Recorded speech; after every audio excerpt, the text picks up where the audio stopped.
امید ہے پاک بھارت جنگ بندی قائم رہے گی۔ ممکن ہے امریکہ دونوں ممالک کے رہنماؤں کو عشائیے پر اکٹھا کر لے۔ امریکہ کے صدر ڈونلڈ ٹرمپ کی سعودی عرب میں گفتگو، کہا دونوں ممالک کے تعلقات میں بہتری آ رہی ہے۔ ممکن ہے امریکہ ان ممالک کے لیڈرز کو ایک جگہ جمع کر لے۔ بولے کچھ ہی روز پہلے میری انتظامیہ تشدد کے بڑھتے واقعات رکوانے کے لیے تاریخی جنگ بندی میں کامیاب ہوئی ہے۔ اس کے لیے تجارت کو بڑی حد تک استعمال کیا۔ صدر ٹرمپ نے بتایا کہ انہوں نے دونوں ممالک کی قیادت سے کہا کہ آئیں ڈیل کریں، کچھ تجارت کی جائے، نیوکلیئر میزائل نہ چلائیں، ان چیزوں کی تجارت کریں جو آپ بہت عمدہ بناتے ہیں۔ دونوں ممالک کے پاس بہت طاقتور، مضبوط اور ذہین لیڈر ہیں۔ جنگ رک گئی ہے، امید ہے آگے بھی ایسا ہی رہے گا۔ اگر یہ جنگ نہ رکتی تو اس میں لاکھوں لوگ مر سکتے تھے۔ امریکی صدر ڈونلڈ ٹرمپ نے کہا ہے کہ ان کی امید، خواہش اور خواب ہے کہ سعودی عرب جلد اسرائیل سے تعلقات بحال کر کے معاہدہ ابراہیمی کا حصہ بن جائے گا۔ دورہ سعودی عرب میں خطاب کرتے ہوئے کہا کہ سعودی عرب کا اسرائیل کو تسلیم کرنا ان کی عزت افزائی ہوگی۔ ایسا ہوا تو یہ مشرق وسطیٰ کے مستقبل کے لیے بہت اہم پیش رفت ہوگی۔ سعودی عرب یہ فیصلہ اپنے لیے مناسب وقت میں کر سکتا ہے۔ فلسطین سے متعلق گفتگو میں کہا دہشت گردی نے غزہ پٹی اور لبنان میں بہت سارے لوگوں کی جانیں ضائع کیں۔ غزہ کے عوام کے ساتھ ناروا سلوک ناقابل تصور ہے، یہ ڈراؤنا خواب ختم ہونا چاہیے۔ امریکی صدر نے شام پر عائد پابندیاں ختم کرنے کا ارادہ بھی ظاہر کیا، کہا شام کو نیا موقع فراہم کرنے جا رہے ہیں، امید ہے شامی عوام کچھ کر دکھائیں گے۔ ایران سے متعلق ڈونلڈ ٹرمپ نے کہا ایران دہشت گردی کے بجائے تعمیری پالیسیاں اختیار کرے، خطے اور دنیا میں امن قائم ہو جائے گا۔ ایران نے امن کی کوششوں کو نظر انداز کیا تو پابندیوں کے ذریعے سخت پالیسیاں جاری رکھیں گے۔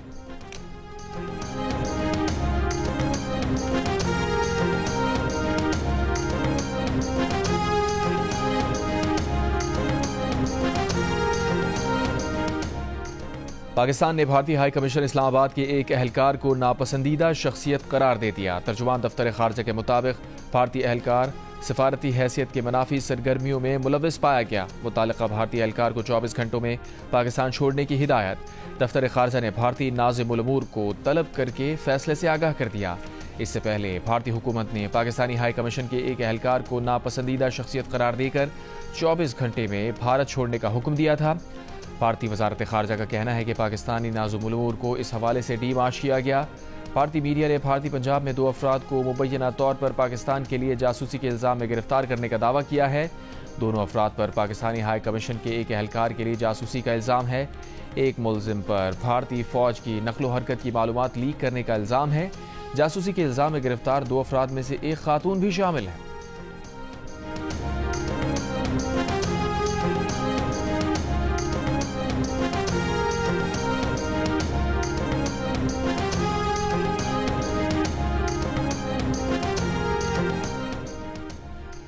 امریکہ میں پاکستان کے سفیر رضوان سعید شیخ نے کہا ہے کہ پاکستان اور بھارت کے درمیان جنگ بندی نازک ہے۔ امریکی مداخلت سے پاک بھارت کشیدگی کم ہوئی۔ مسئلہ کشمیر حل کرنے کے لیے امریکہ سمیت عالمی برادری کو مسلسل کردار ادا کرنا ہوگا۔ سنتاس معاہدے پر یک طرفہ اقدامات علاقائی استحکام کے لیے خطرہ ہوں گے۔ پاک امریکہ تعلقات کا نیا دور مضبوط اقتصادی تعلقات سے عبارت ہے۔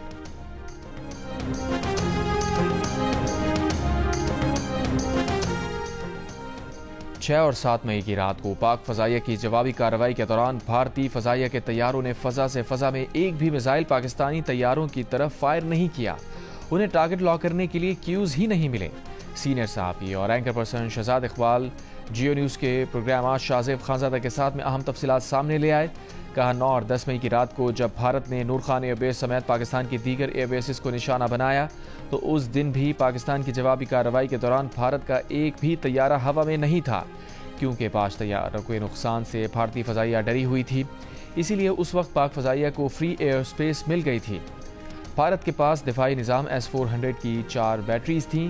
آدم پور ایئر بیس میں نصب بیٹری پاکستان نے تباہ کر دی تھی۔ منگل کو جب بھارتی وزیر اعظم مودی وہاں کا دورہ کیا تو کسی اور مقام میں نصب S-400 کی بیٹری لا کر دکھائی گئی۔ ذرائع کے مطابق پاکستان کی طرف سے گرائے گئے بھارتی طیاروں کے 2 پائلٹس ہلاک ہو چکے ہیں اور 3 زخمی ہیں۔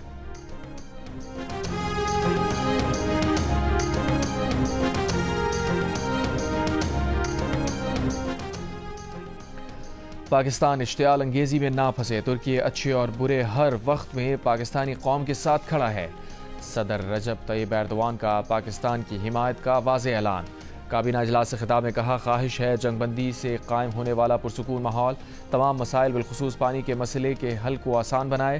ترکی نے پاکستان اور بھارت کے درمیان انتہائی خطرناک سطح تک پہنچنے والے تناؤ کو کم کرنے کے لیے انتھک کوششیں کی۔ وزیر اعظم شہباز شریف کی جانب سے ترک صدر کی حمایت و یکجہتی کا خیر مقدم۔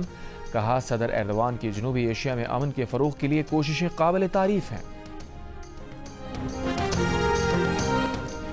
پاک فضائیہ کے شاہینوں کا نشانہ بننے والے بھارت کے طیارے کہاں کہاں گر کر تباہ ہوئے، تفصیلات سامنے آ گئیں۔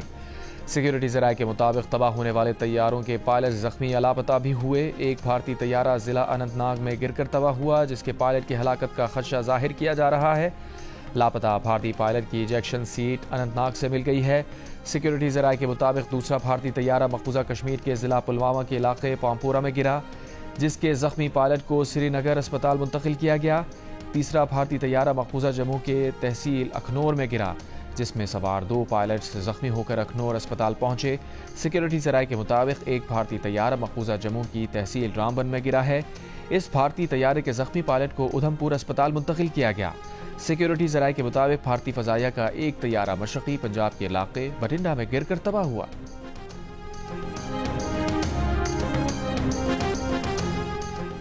آئی ایس پی آر نے حالیہ بھارتی جارحیت میں شہید ہونے والوں کی تفصیلات جاری کر دیں۔ 6 اور 7 مئی کی درمیانی شب سے شروع ہونے والے بھارت کے بلا اشتعال حملوں میں 7 خواتین، 15 بچوں سمیت 40 شہری شہید، 121 زخمی ہوئے۔ مادر وطن کا دفاع کرتے ہوئے 11 جوانوں نے جام شہادت نوش کیا، 78 جوان زخمی ہوئے۔ آئی ایس پی آر کے مطابق شہداء میں اسکواڈرن لیڈر عثمان یوسف سمیت پاک فضائیہ کے اورنگزیب، نجیب، فاروق اور مبشر شامل ہیں۔ نائک عبد الرحمان، لانس نائک دلاور خان، لانس نائک اکرام اللہ، نائک وقار خالد، سپاہی محمد عدیل اکبر نثار شامل ہیں۔ بھارتی حملوں میں زخمی افراد کمبائنڈ ملٹری اسپتال راولپنڈی میں زیر علاج ہیں۔ آئی ایس پی آر کا کہنا ہے کہ شہداء کی عظیم قربانی، ہمت، لگن اور غیر متزلزل حب الوطنی کی لازوال علامت ہے، جسے ہمیشہ یاد رکھا جائے گا۔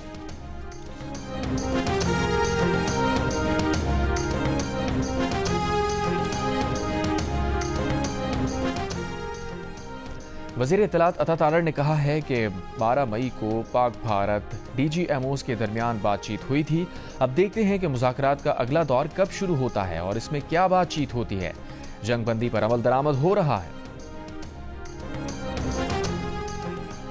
ترجمان بھارتی وزارت خارجہ نے کہا ہے کہ جموں کشمیر دو طرفہ معاملہ ہے۔ بھارت کی جموں کشمیر پالیسی میں کوئی تبدیلی نہیں آئی ہے، اسے دو طرفہ طور پر ہی طے کیا جائے گا۔ نیوز بریفنگ میں ترجمان رندھیر جسوال نے بتایا کہ پاکستان نے 10 مئی کو 2 مرتبہ بھارت سے ٹیلی فونک رابطہ کیا ہے۔ ایک سوال کے جواب میں ترجمان نے کہا، سنتاس معاہدہ معطل رہے گا۔ اس سے پہلے امریکی وزیر خارجہ مارکو روبیو نے کہا تھا کہ پاکستان اور بھارت نیوٹرل وینیو پر مذاکرات کریں گے۔ امریکی صدر ٹرمپ پیشکش کر چکے ہیں کہ مسئلہ کشمیر پر پاکستان اور بھارت میں ثالثی کرانے کو تیار ہیں۔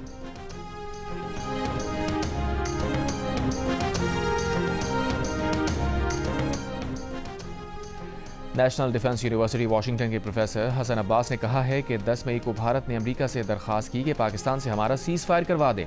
پروگرام آج شاہزیب خانزادہ کے ساتھ میں گفتگو میں کہا، امریکی صدر نے ٹویٹ میں جو کشمیر کا ذکر کیا وہ پاکستان کی شرط تھی، ورنہ کشمیر کا ذکر نہ ہوتا۔ بھارت کو ٹرمپ کا یہ کہنا کہ آپ کے ساتھ تجارت بند کر دیں گے بھارت کے لیے بڑا چیلنج ہے۔ پروفیسر حسن عباس نے کہا کہ بھارت کی پالیسی جو رخ اختیار کیا ہے اس پر امریکہ میں بھارت کے حامی بھی خاموش ہیں۔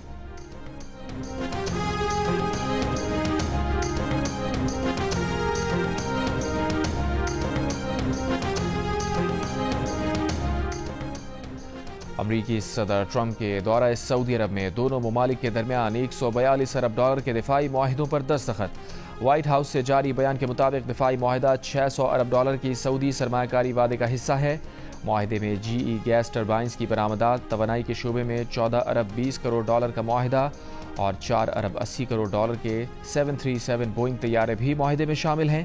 امریکی کمپنی سعودی عرب کو آلات کی تربیت اور خدمات بھی فراہم کریں گی۔ خبر ایجنسی کے مطابق سعودی عرب نے ٹرمپ سے F-35 جنگی طیاروں کی ممکنہ خریداری پر بھی تبادلہ خیال کیا۔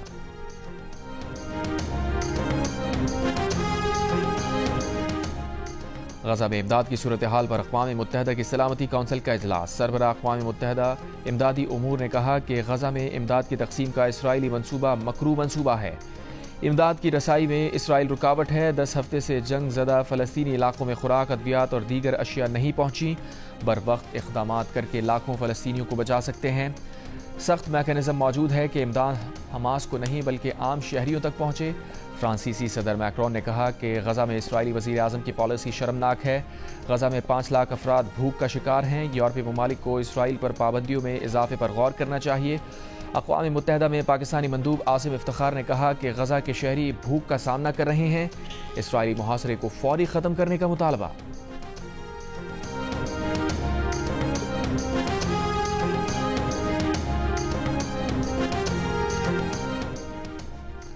پاکستان اور IMF کے درمیان آج سے ویڈیو لنک کے ذریعے مذاکرات شروع ہوں گے۔ نئے مالی سال کے بجٹ پر مشاورت ہوگی۔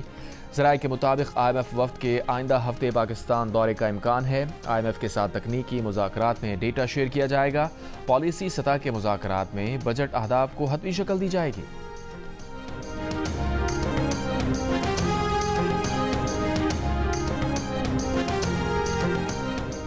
نائب وزیر اعظم اسحاق ڈار کی زیر صدارت چینی کی قیمتوں سے متعلق اجلاس۔ نائب وزیر اعظم کا شوگر ملز ایسوسی ایشن کے نمائندگان کو چینی کی قیمت کم کرنے کا حکم۔ کہا چینی کا ایکس مل ریٹ 164 روپے فی کلو سے کم کر کے 154 سے 159 روپے تک لایا جائے۔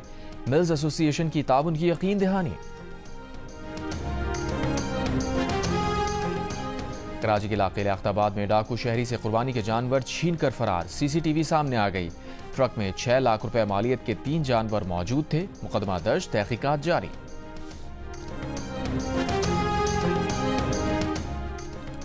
نصیر آباد جھل مکسی کے علاقے کوشک میں لیویز چوکی پر مسلح افراد کا حملہ۔ لیویز ذرائع کے مطابق حملہ آور لیویز اہلکاروں کا اسلحہ لے کر فرار ہو گئے۔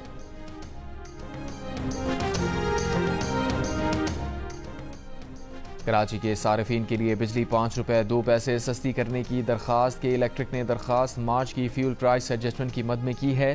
نیپرا کے الیکٹرک کی درخواست پر 22 مئی کو سماعت کرے گی۔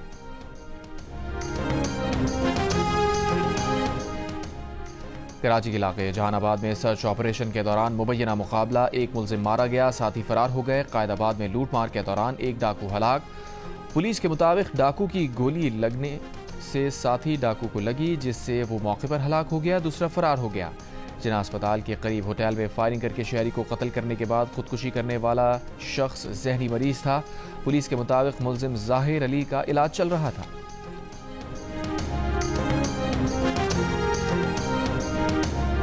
سکھر میں ڈاکو نے کچے کے علاقے بچل شاہ میانی سے 3 نوجوانوں کو اغوا کر لیا۔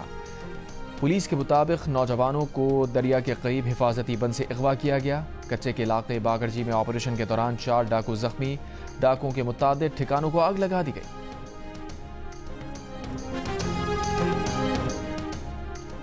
راجن پور کچے کے علاقے علی پور میں ڈاکوں کے خلاف آپریشن، مزید 3 ڈاکو ہلاک، 5 شدید زخمی۔ پولیس نے ڈاکوں کے ٹھکانوں کو تباہ کر دیا۔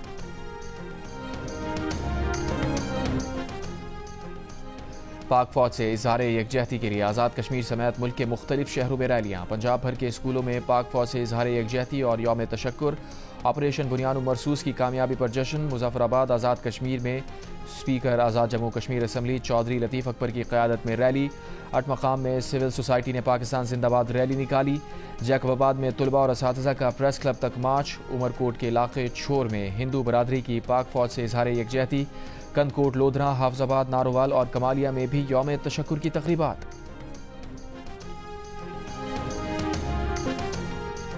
دشمن کی آنکھوں میں آنکھیں ڈال کر وطن عزیز کے دفاع کے لیے ڈٹ جانے والے جوان، بہادر مسلح افواج اور رہنماؤں کو خراج تحسین پیش کرنے کے لیے اپنا شکریہ اور دعاؤں بھرا پیغام اور 10 سیکنڈز کی ویڈیو ہمیں بھیجیں۔ ہمارا نمبر آپ کی اسکرین پر۔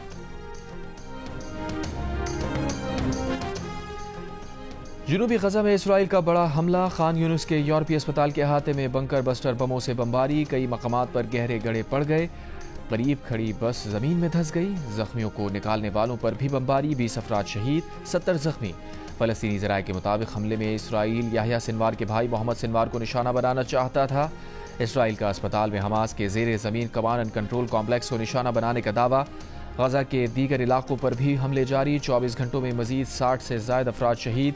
القسام بریگیڈ کا غزہ شہر میں اسرائیلی فوجی کی ہلاکت کا دعویٰ۔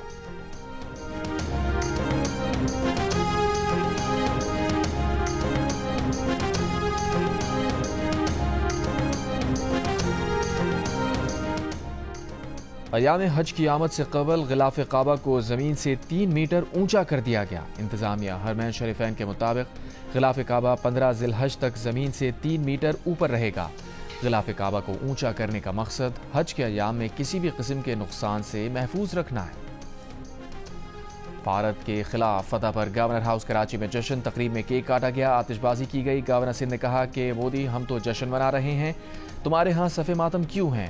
مودی ہم تو جنگ جیت کر آتش بازی کر رہے ہیں، تمہارے ہاں اتنا سناٹا کیوں ہے؟ کامران ٹسوری نے گورنر ہاؤس میں رافال طیارہ کے ماڈل کو آگ بھی لگائی۔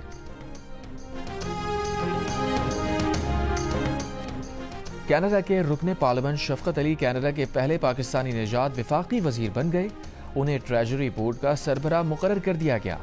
شفقت علی نے اوٹاوا میں اپنے عہدے کا حلف اٹھایا۔ شفقت علی کینیڈا کے شہر برامپٹن سے دوسری بار رکن پارلیمنٹ منتخب ہوئے۔ وزیر اعظم مارک کارنی نے انہیں کابینہ میں شامل کیا۔ ملتان سے منتقل شفقت علی کا تعلق لبرل پارٹی آف کینیڈا سے ہے۔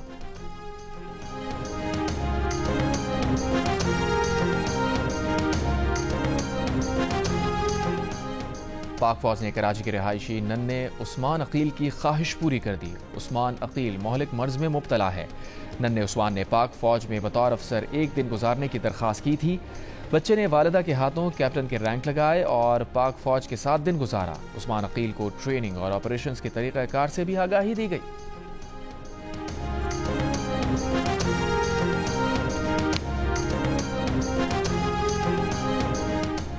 اور HVL-PSL 10 کے بقیہ 8 میچز کے شیڈیول کا اعلان کر دیا گیا۔ نئے شیڈیول کے تحت 17 مئی کو پشاور زلمی اور کراچی کنگز کے درمیان میچ راولپنڈی میں ہوگا۔